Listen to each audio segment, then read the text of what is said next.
Yeah, just so first of all, thanks, Sahar, to be involved. I'm Jeff Woodrusk with Associate Engineering, Infrastructure Division Manager. I come to you from Manitoba, Treaty 1 territory as well. So, my background is 30 years of consulting engineering, but for the last about 15 years, I've been resilient. So you talked about PIVC, which was an initiative through Engineers Canada. I was involved in the first pilot of that and have since worked with them and others and a number of good actors in terms of climate risk institutes, ICLR, GIZ, and advancing the tool to its most recent, I guess, configuration of high-level screening guide in terms of application. So that's a bit of my background in terms of resilience. I'm really excited to host this panel in terms of kind of your attention for the next, 45 minutes. We'll take you up to about 11:25 in terms of things. And really, I was really interested in the past speakers and in the dialogue around policy, but a lot of what they said fits very much in terms of infrastructure, a little bit more of that critical infrastructure built environment and that we're going to be talking about today. So a lot of the key points from the report, and I really recommend that you go back and read these articles and drill into this, because it's such an important topic. But really understanding risks and planning for resilient infrastructure, wide topic, and we're going to attack it here as well. A lot of the themes or parts of this work that was done talk about roles and responsibilities, critical infrastructure, kind of the fragmentation, that there's not really, those partnerships haven't been formed. Matt talked about that in the past in terms of silos, clear frameworks for accountability, measurable outcomes. Those are kind of themes that we need to work towards. As Carrie just talked about in terms of climate, current practice of historic use of climate are no longer relevant, and we have to move to these future understandings of climate data, practices, changes in terms of things, as well as resources, expertise. There's not the capacity always there to do all of that. So that's a lot of the themes of what we're going to be talking about today, and that drills down into that built infrastructure, critical infrastructure assets. So things that we'll touch on in terms of themes around asset management, tools, methods, in some cases, restrictions related to regulations and a variety of things. So, but really what we want to do here is feature our speakers, our panelists. So today we have with us, and please go to the website to see their longer bios. Ryan Schwartz, he's Director of Resilient Infrastructure at Public Safety Canada. Thank you, Ryan. Michelle Revesz, Integrated Sewer Drainage Planning Branch Manager, City of Vancouver. And Michael Guité, who is the Manager Transmission Asset Planning at BCHydro. So we have a good breadth of expertise here in terms of this topic of resilient infrastructure. And with the format of the next short while will be, we're going to hand this over to each one of them to give a few minutes of an introduction on their topics.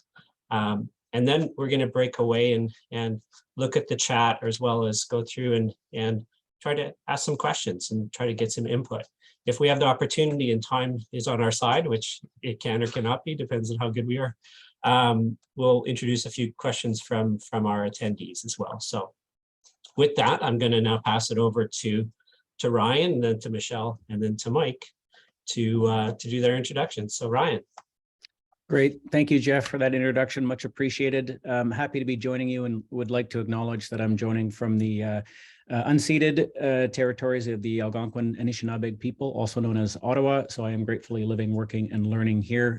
The article that the Critical Infrastructure Directorate contributed to the report provides an overview of our approach to critical infrastructure, or CI, resilience in Canada. I think our objective here was to raise awareness of CI resilience efforts via the existence of a national strategy for critical infrastructure. I think, as Jeff said, the article speaks for itself. I won't go through it in detail, but I'll take a couple of minutes to provide a few highlights.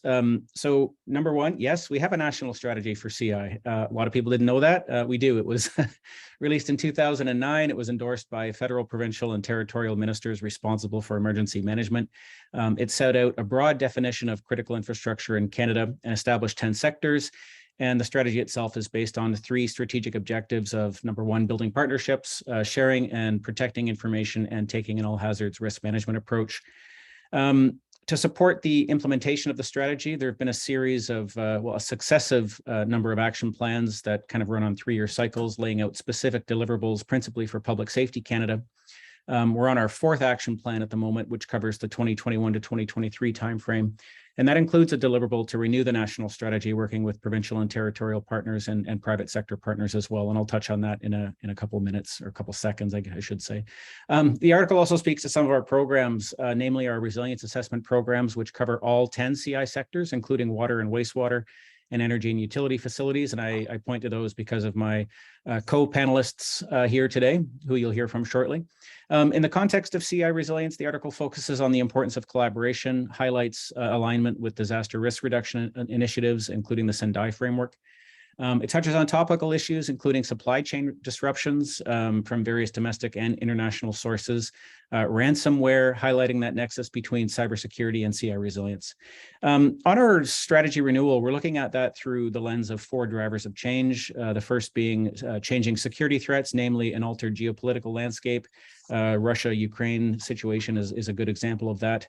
The second is the digitalization of systems and processes, otherwise known as everything being connected to everything else, which creates new vulnerabilities and challenges for protection that brings. Another is CI being resilient such that it is a key determinant of economic prosperity, signaling that Canada is a reliable and a credible place to invest and do business. And then lastly, which is most relevant for this group, I think, is increasing environmental risks. And here we almost exclusively mean climate change, including new impacts or risks to CI, or those that are being exacerbated by a changing climate, such as the events that have been mentioned throughout the day today, like floods, wildfires, and extreme heat. The article also touches on stakeholder consultations we've been undertaking in the context of our strategy renewal process, as well as next steps thereof. A couple of points that I would close on. One is I'd like to distinguish between critical infrastructure and infrastructure in general or writ large. In my role at Public Safety Canada as the Director of CI Policy and Analysis, we're not dealing with, nor are we responsible for, every road, culvert, or bridge in the country. If anyone is, I'd be impressed. I'd like to meet that person or those people.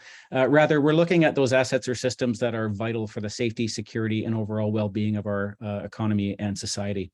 I'd also note that since it came up, we don't deal with natural infrastructure. Natural infrastructure is not considered a critical infrastructure sector. However, I recognize that. Okay, I guess I will continue.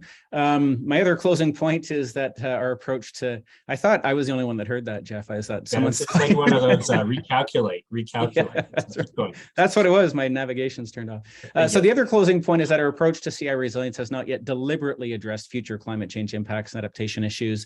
We've tended to look at this through the lens of disaster risk reduction, emergency management, and preparedness via cyclical events, including hurricanes, floods, and fires vis-a-vis the all hazards risk management approach that we take. So I recognize the need to address this gap, and I see our role in the Critical Infrastructure Directorate here at Public Safety as raising awareness with our CI stakeholder communities and the owners and operators responsible for critical infrastructure, and pointing them to existing sources of information, be that climate change impact and adaptation assessments, reports such as the Resilience Pathways Initiative, climate data and scenarios for planning purposes, such as Carly talked about, or sources of funding or tools and decision support systems and information, such as codes and standards. So in other words, I think my job is to ensure that we are both connected to and leveraging work in other areas, namely, in my case, other federal initiatives, including the existing emergency management strategy, Infrastructure Canada's work on climate resilient infrastructure, and the forthcoming national adaptation strategy.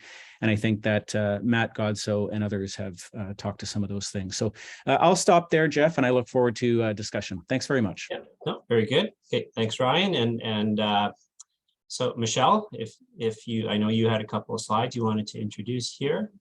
The floor is yours. You're on mute in case. Yes, sorry, I was wondering about that. I was trying to figure out how to get myself off mute. I can hear you well. Yeah, my video may freeze. I think there's a few technical issues going on. First off, just wanted to thank everybody for inviting me to speak today. I'm very fortunate to have the opportunity to work and live within the unceded territories of the Squamish, Musqueam, and Tsleil-Waututh Nation. And I'm going to be looking at a very different side of what we were just talking about. I work at the City of Vancouver, and I manage the sewer and drainage planning branch. So not necessarily sewer and drainage systems, not the first thing you think about with critical infrastructure, but really what I wanted to share today is about how are we implementing some of these things within the City of Vancouver. The City of Vancouver over the last few years has been working to identify and prioritize some of our hazards, but really, again, in my role, I'm looking at how can I build resiliency through our planning practice. Some of the improvements that we've made over the last few years are really starting to collect data. So we're expanding our rain and flow monitoring networks, we're updating our IDF curves, and we're starting to size our drainage networks for future climate change scenarios. So right now we're sizing things for the year 2100. And not only that, but we're starting to incorporate joint probabilities into our infrastructure decision making. So what's the impact of sea level rise with large amounts of rainfall? I really do believe that municipalities are on the front lines of implementing these plans and projects to manage disaster and climate risk. But often our projects need to be weighed against many other city needs, such as affordable housing, policing, childcare, transportation needs. Some of these needs are complementary. It's not that these projects don't always align on timing or financing or even in priority. And it's also very difficult to convey to decision makers that that are dealing with sometimes often simultaneous crises, why cities need to focus on low probability events like rainfall, when as an example, they're managing the underhoused populations that need help today. Municipalities always really do want to do the best for their residents. So having common terminologies, easily digestible education materials, and structured decision-making frameworks to assist cities with progressing this work would be very helpful in helping our decision makers more clearly understand the problems at hand. With this, we're hoping that would expedite the uptake of projects that address disaster and climate risk. One area that I wanted to highlight that the City of Vancouver has been working on since 2018. Michelle, I'm sorry Yes. to interrupt, but your slides, if you're moving them forward, they're not shown. No, I'm not. No, you're not. Good. I'm sorry. Go ahead. Thanks, Sahar. No worries. And we'll get into that. But yes, I like to show off the City of Vancouver as often as possible. It's actually a very photogenic city. So for anybody who's not from Vancouver area. But we've been incorporating land use planning with utility planning. The city initially moved in this direction to try to realize infrastructure cost savings, but it was quickly realized that there was many other co-benefits that could be achieved through this process. Through this work, the city has started to advance a one water approach, which integrates and values all forms of water. We're working with our planning, parks, and transportation partners to advance ecology, climate adaptation and mitigation, and other city mandates. Through this process, we were still able to achieve our utility servicing objectives, and also sometimes delaying major infrastructure costs while making our systems more resilient. So with the One Water framework, we are looking at what is our wastewater needs, what are our rainwater needs, drinking water, water quality, and trying to look at all facets of that work. One recent example of where we've used this approach is for the Renfrew Rupert Land Use Plan.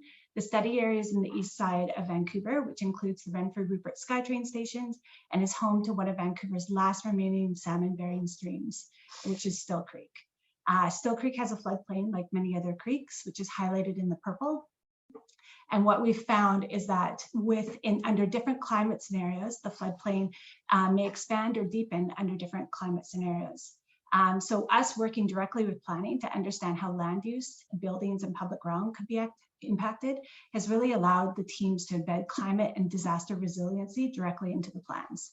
I think that this is municipalities have a really large role in ensuring critical infrastructure resiliency, but I think partnerships with internal partners, First Nations, and other provincial and federal governments are required in order for us to succeed. Thanks. Excellent. Well, thank you very much, Michelle.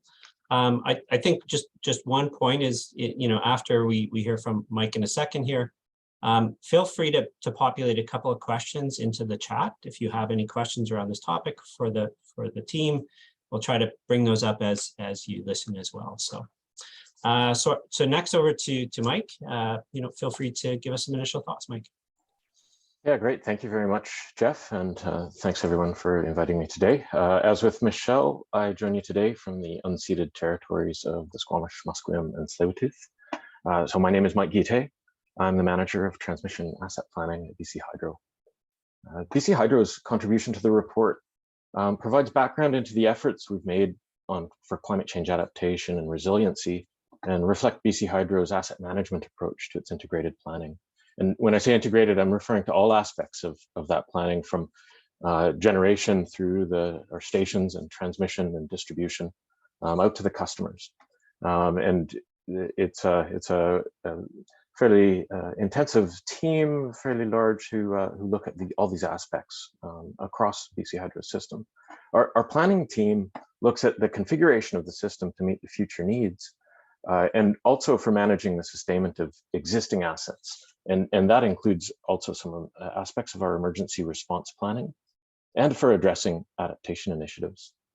A major aspect of our work includes how, as an electric utility, we're also required to support electrification and decarbonization needs for now and into the future. This climate resiliency topic also then becomes closely interwoven with the BCHydro Integrated Resource Plan, which we have recently filed with the BC Utilities Commission, and addresses how BC is planning for meeting that future need from the resource perspective, for where we're going to get power from, and then how is it going to be delivered to the customers. And with that plan, and in addition to the asset management aspects of our work, we've also been looking at how modernization of the grid and adoption of new technologies will help us meet needs in the future. And major aspects of that work include widespread adoption of electric vehicles onto the network and how they will be charged, fuel switching and how that will be adapted onto the system. And this is fairly important for how we manage the bulk system, is supporting the electrification of industry, where we have industrial customers connected to our network. And then also working on integration of these new technologies, such as grid scale battery energy storage solutions, and looking at islanded microgrids. And so, from that perspective, there's lots of work ongoing. We've also been looking at the climate change adaptation for quite a few years now, and I'm excited at the opportunity to participate today. Sorry, thank you. And some of the aspects of the report also speak to some of the work done so far, and I can get into a bit more details on that as we go forward with the talk today. Thank you. Excellent. Well, I think that's very interesting. I got a lot of questions, and I think one question that just popped up because you're speaking. Well, from Nelson Lee, he asked, "Will BCHydro diversify its generation options, so we need to electrify?" So I can speak to that in broad terms. Being on the transmission side, I'm not on the energy acquisitions. At this point in time, BCHydro does have actually a wide variety of independent power producers connected to our network. And a large number of those are, of course, the micro hydro. There's also some fairly significant hydroelectric generators connected. And we do also have wind and solar now connected. At this point in time, though, there is no open call for additional resources, but that is, of course, it gets reviewed as we periodically update the integrated plans in the future. Thank you. So as we transition to these new forms of energy, are we getting rid of the risks? We're talking about resilience. Can you comment on something like that? Yeah, so I guess at this point in time, no.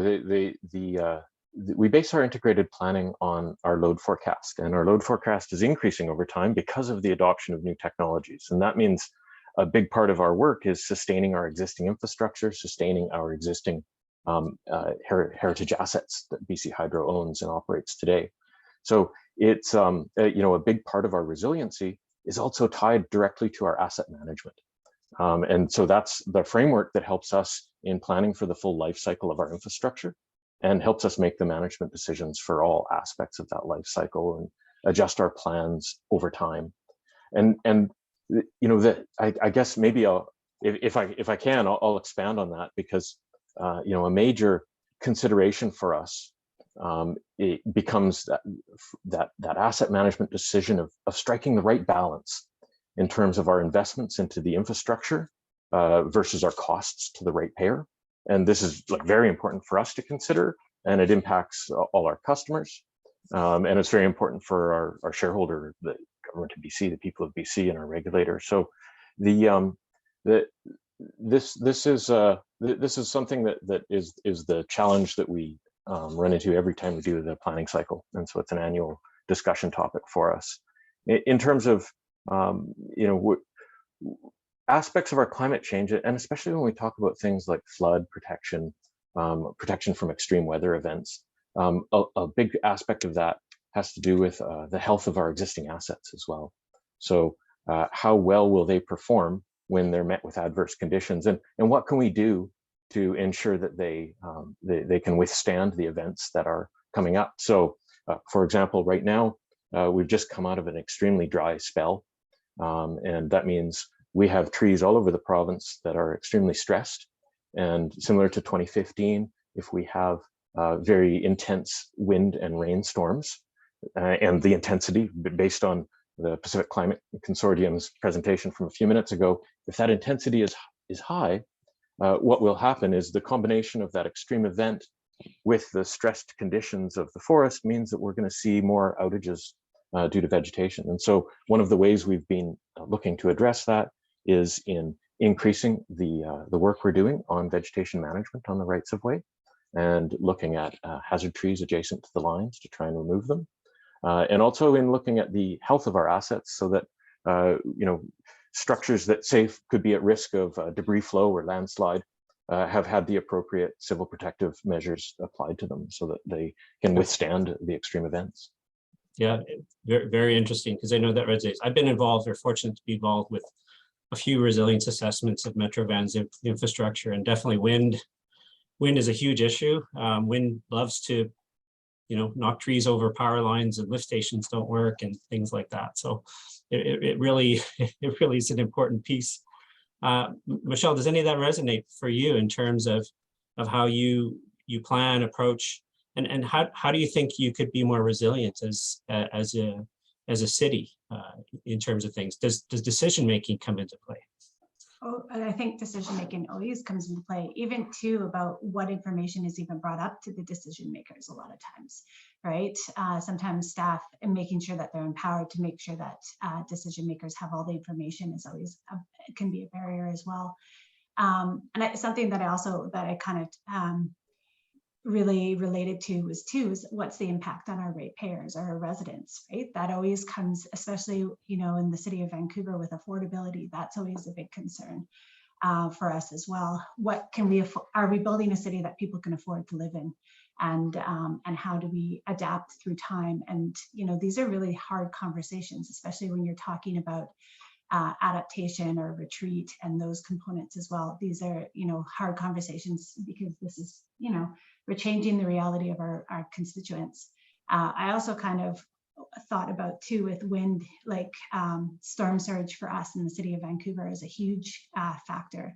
And what a lot of times isn't thought of as well is like with the changing climate, storm surge is getting bigger. Not only is the ocean getting higher, but we're getting bigger storm surge, which happens when we have our large rain events. So yeah, lots of things. I think that there's a lot of lessons along all of the critical infrastructure owners and operators that I think how do we align all of our understanding in that components too? Yeah, what I, you know, kind of a theme I hear too is, you know, obviously each of you has a role and a piece of a larger pie, but, you know, your mandate isn't for everything. How do you, you know, Ryan, you spoke about, you know, what your mandate is and what it isn't in terms of things like natural infrastructure and a few things, and what is critical and was not. That's also part of, you know, Hydro's network of main lines versus local distribution things. Any comments? How do we, does that get in the way of being resilient? Do we need to move that needle forward? do we need to change how we do business? Well, maybe I'll start, Jeff, since I think you called me out first. Yeah.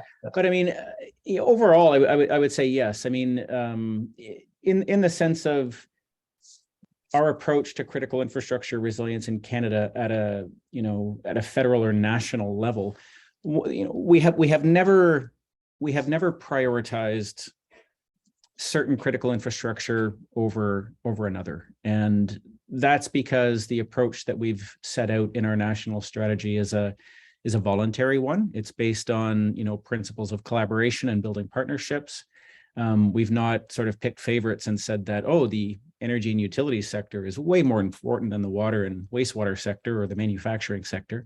I mean, I think that gets to the point of these, sort of key interdependencies and reliance on some sectors versus others. Like conceptually, you can sort of say that, yeah, the energy and utilities sector, electricity production is sort of the key sector that all others rely on, but that's not the approach we've taken in terms of how we've addressed resilience. So I think it's very hard to do that on a national level, given regional circumstances. And I think that, resilience is so context specific. And I think that it will depend on the nature of the event. And if you think about things like adaptive capacity, different jurisdictions have different sort of geographic considerations to account for, different threat and hazards to account for, different socioeconomic circumstances. So I think in my, in the work that we do in terms of critical infrastructure resilience, what is helpful for us is to, and the best value added that we can bring is to help people make better decisions by focusing on information that can help them make those decisions, to plan,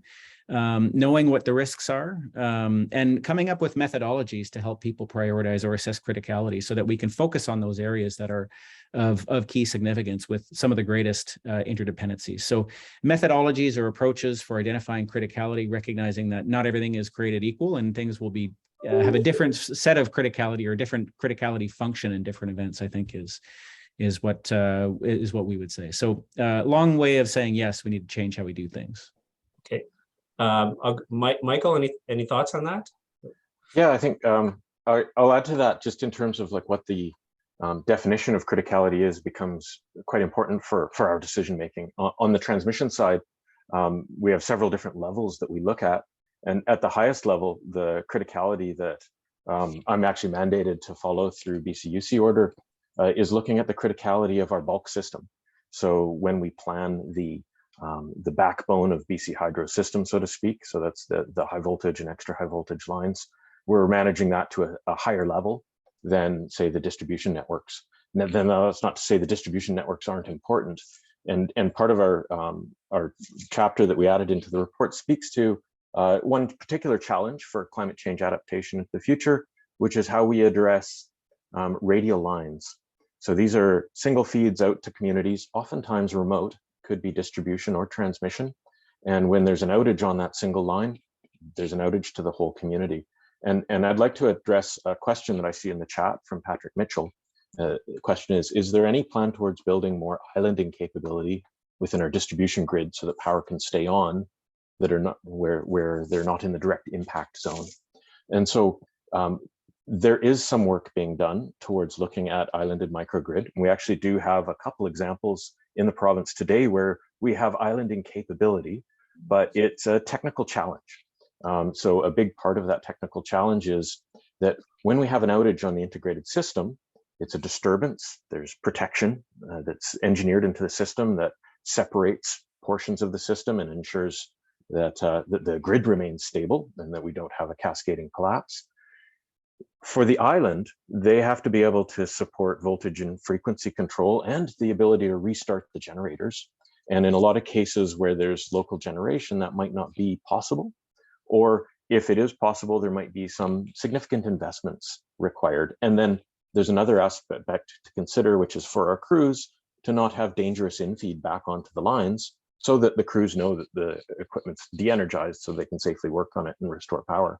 So there's a whole bunch of factors that we consider when we look at that, but part of our studies that we're working on include looking at like battery energy storage systems at the community level. BCHydro did have one trial installation of that, and we are looking at more going forward. And so that's certainly a possibility for in terms of how we're looking at how handling those separate portions. There's another aspect that I'll speak to, which is on the legislation and regulation side. And it comes down to a question of level of service that's being requested. So, and that level of service that's being requested influences the infrastructure that we build and maintain and the level of redundancy that's constructed. I mentioned the criticality on the backbone of the system. So when we talk about that, I'm mandated to build to what we call an N-G-1 level of redundancy. So on the backbone of the BCHydro system, I can lose the largest generator and the largest transmission line, and we can still serve all our load. And we don't plan to that level for other parts of the grid that are not on that backbone system. And that becomes a societal question in terms of the level of redundancy we want to plan and build for. Yeah, because I mean, one option is that BCHydro does that on behalf of those areas or those people, or maybe there's other solutions. Maybe those areas need to be more self-reliant, more able to take downtimes. Each individual home may have to have more resiliency and not just rely on the utility for periods of time, right? So there's a lot. So excellent. Michelle, does that any of this resonate in terms of your purview in terms of water?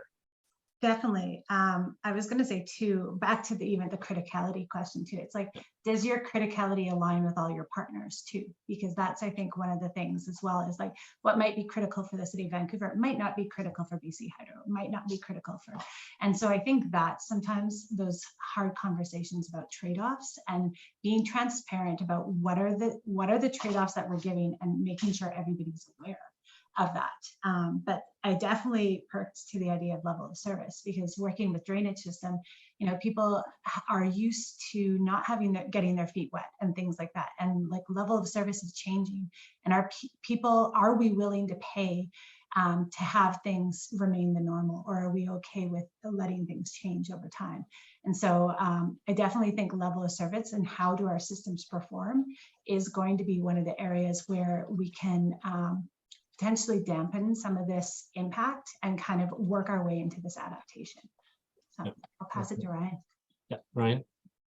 Yeah, thanks, Jeff. And Michelle, you raise a really good point about, again, I think interdependencies in terms of how certain sectors or assets or facilities, what their reliance is on others. And, getting back to your question, Jeff, in terms of, broader system-wide resilience or an element of your question, I think it is absolutely critical to understand. Sorry, I gotta stop using that as throwing that word around, but it is important to understand, your upstream and downstream interdependencies and what those what the level of risk may be there. And I think I'm happy to hear that Michael mentioned the word redundancy, because redundancy is a key component of resilience. And when Michelle was speaking about the reliance on other sectors, that to me speaks to the importance of partnerships and collaboration. And one of the areas of focus or the emphasis that we've placed in our approach to CI resilience in a national level is that partnership function with the private sector across all 10 critical infrastructure sectors, bringing people together to have these conversations so that they can better understand those shared risks and shared priorities and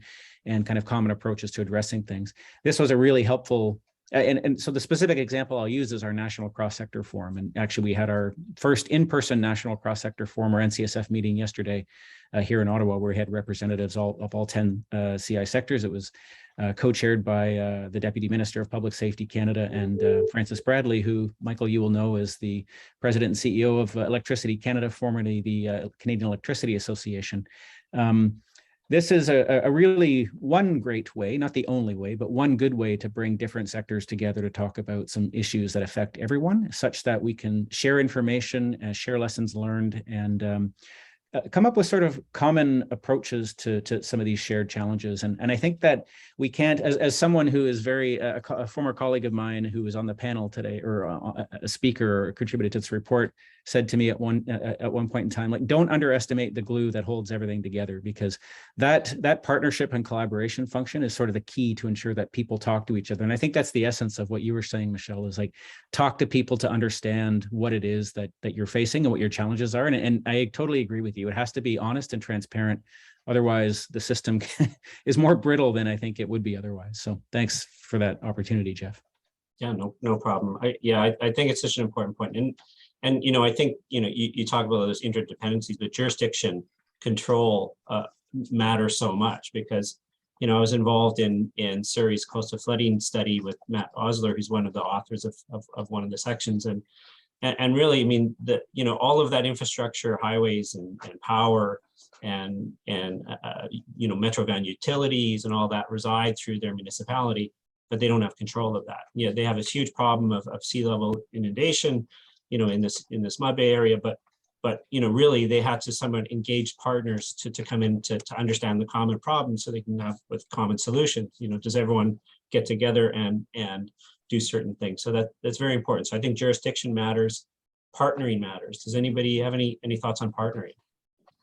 I was just going to add really quick, and also to making sure that people provide enough time to have these conversations, because I think that's a lot of times, like, we want to jump to solutions very quickly, and sometimes it really does, you have to take a step back and be like, okay, let's make sure we make this time to have these conversations. But I saw Michael perk up with the question about partnerships, so I'll let him go.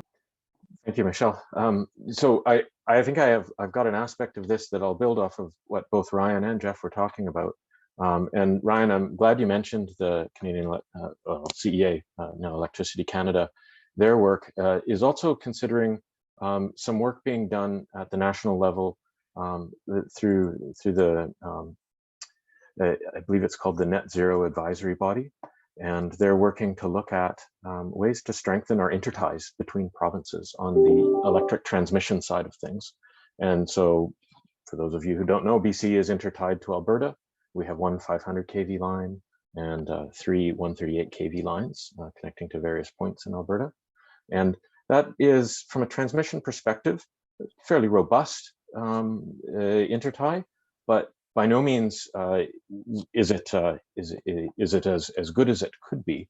But today, one of the things that the Net Zero Advisory Body is looking at is how does the federal government look at encouraging greater interties between the utilities in the different regions, so that we're planning together as a unit rather than each province planning individually. And some benefits might come of that.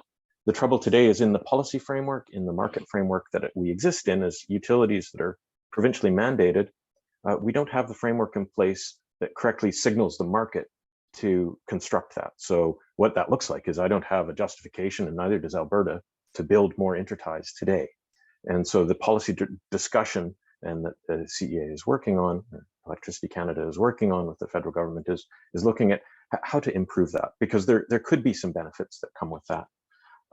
The other thing in terms of our interties is Canada, and BC isn't alone in this, we are also intertied to the United States. So BC is part of the Western Electricity Coordinating Council.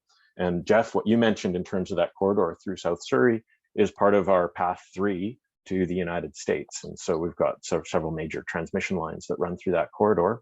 And that's very important for us intertying with the rest of the market. And that's not just for power export, but also power import. And we can rely on that as well for part of our long-range contingencies as well.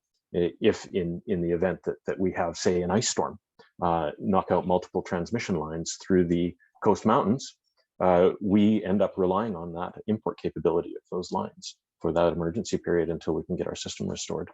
So this idea of looking at the interconnectedness of our system is something we do very closely focus on as we go forward.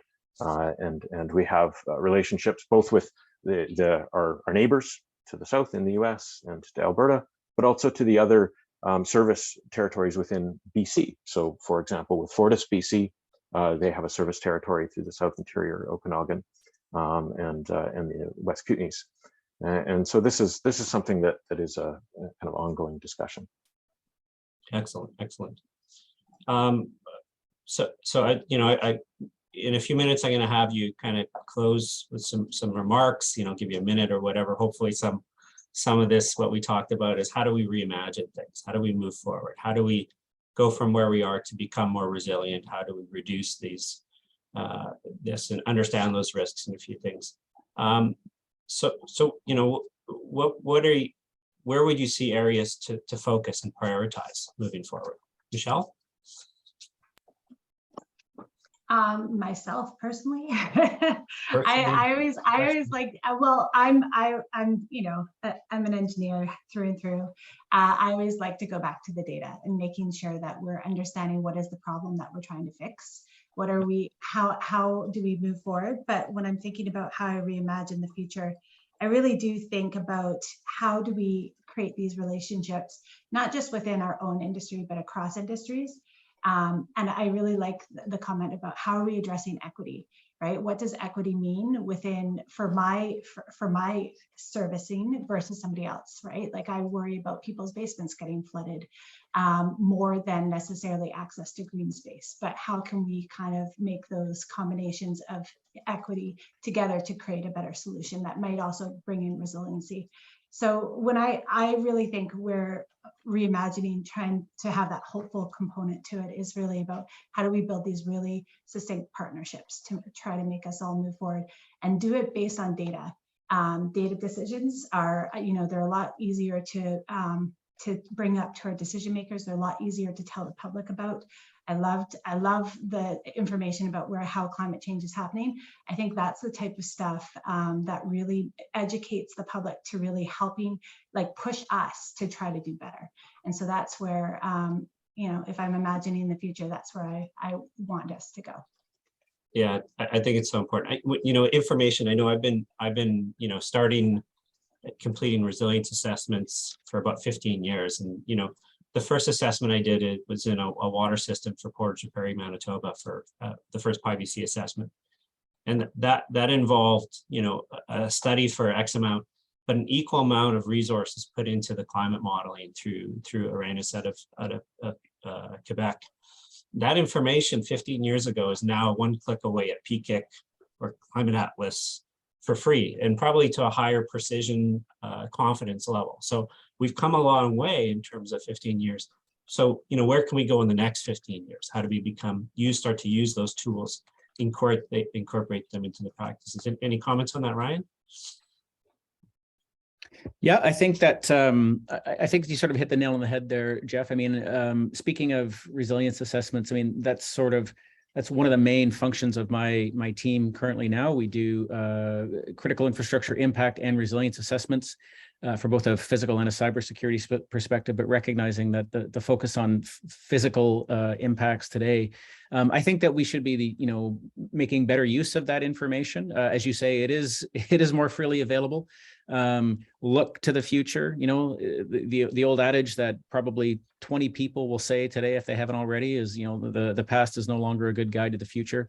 So I think that improving or doing risk and resilience assessments with future climate change information is useful. I would also add on to that. I mean, just sort of this whole notion of mainstreaming climate change impacts and adaptation into decision making, into every decision we make at every level, whether it's funding, planning or otherwise.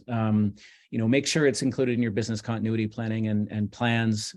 Do exercises. Exercising is useful. Test this stuff out. Test your plans out. As I said earlier, understanding your upstream and downstream interdependencies. And if you were to say to me, Jeff, there's the same question that you asked Michelle, how would you reimagine this? I would have a very sort of underwhelming kind of bureaucratic response, in the sense that, again, I think to me, it comes back to this idea of broad system-wide mainstreaming of a resilience mindset, so that, as I said, climate change considerations are taken into account into every decision we make, be that from finance to health to national security. And I think that's very much a shared responsibility. That's everyone's job. It's not the responsibility of a federal or a national government or a provincial government. That's everyone's responsibility in the work that they do on a day-to-day basis. And I think that's how we get there. And again, I think that's to Michelle's point about a collective, I think we're much stronger as a resilient collective than we are doing this in, individual silos. And again, hearkening back to Matt Godsow's comments earlier before about, separate worlds doing the same thing. Like we all have to be speaking the same language and have that same mindset. And I think that if we think about climate change in every decision we make, then we'll be better off. Yeah, I love it. As much as Infrastructure Canada, created climate lens. Yeah, I wish they didn't take that terminology, because I think we need a climate lens on all that we do. totally. Yeah.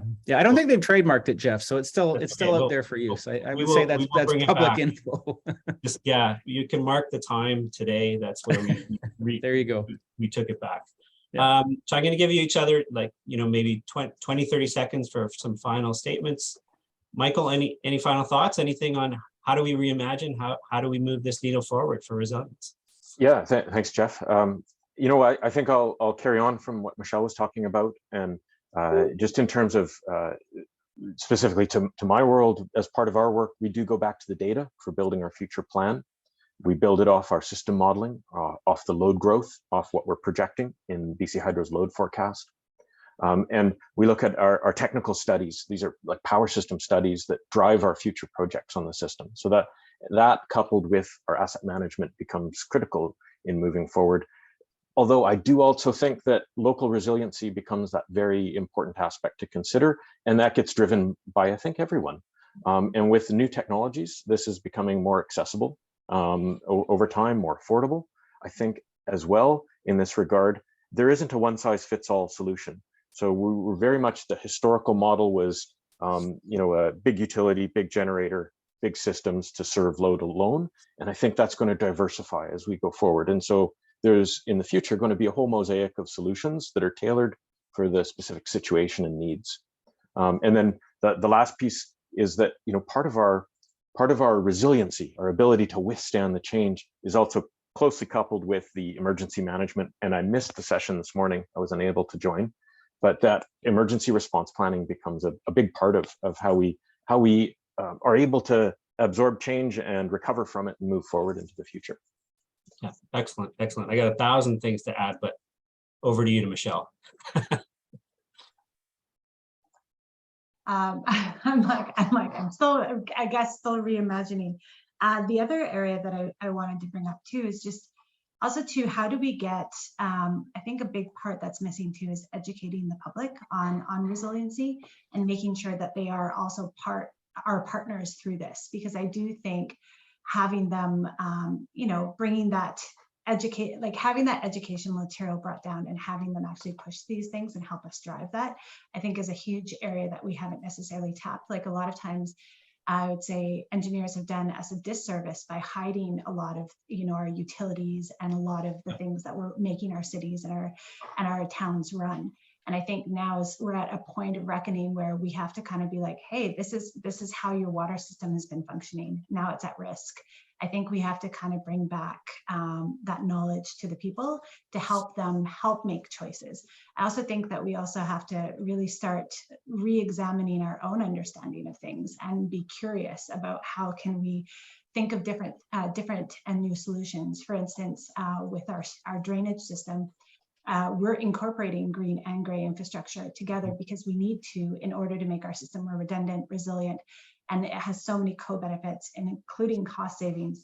But if we wouldn't have been curious to understand how could we incorporate these in an efficient manner, we might have still stayed just with gray infrastructure. So I think that there's a lot of challenges for us as professionals, but I do look forward to the day where we really get a lot more public input into how we are designing our cities. Yeah, well, wonderful. So I'm going to actually cut us off here. So I would love to continue this conversation. I think the continued conversation somewhat can happen in the next sessions in terms of meeting some of the authors that Sahar we'll talk about in a minute, as well as going back to those reports and reaching out to you as individuals or your organizations as well to continue this conversation. Hopefully there's as we rebrand this and take this on with more climate lens engagement, we'll move this forward. But thank you so much for your contribution to the panel. For those that posted questions, very good chat and questions as well. And Sahar, thank you for allowing me and as a sponsor for Associate Engineering